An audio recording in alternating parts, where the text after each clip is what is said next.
పాత సామాన్ అంటే ఉదాహరణకి 10 ఏళ్ల క్రితం 20 ఏళ్ల క్రితం మనం ఒకటి చేసి పెట్టామనుకోండి, దాన్ని పాత సామాన్ అనరు. అది శిథిలమైపోయి విరిగిపోయి ఉన్నప్పుడు దాన్ని పారేయకుండా ఇంట్లో పెట్టుకుంటారే, దాన్ని పాత సామాన్ అంటారు, స్క్రాప్. అది ఆరోగ్యంగా ఉన్నంత వరకు అది పాత సామాన్ కాదు. మన బాడీ అంతే, ఆరోగ్యంగా ఉన్నంత వరకు ఇది దివ్యంగా ఉంటుంది. సమస్యలు వచ్చి ఎటు వెళ్ళలేకుండా ఇంట్లో కూలబడవలసి వచ్చినప్పుడు ఇది ఒక స్క్రాప్ అవుతుంది బాడీ. ఈ వస్తువులు అంతే.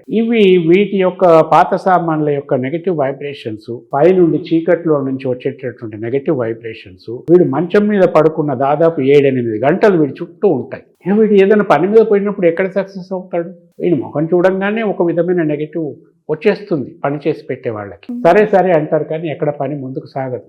ఇది దుష్ప్రభావం. వాడు ఒరిజినల్ గా ఎన్ని పూజలైనా చేయొచ్చు, ఎంత మంచివాడైనా అయి ఉండొచ్చు, ఎంత సంస్కారవంతుడైనా అయి ఉండవచ్చు, కానీ ఈ నెగటివ్ వైబ్రేషన్స్ ఎప్పుడైతే అతని చుట్టుముట్టి ఉంటుందో అతనికి పనులు కావు.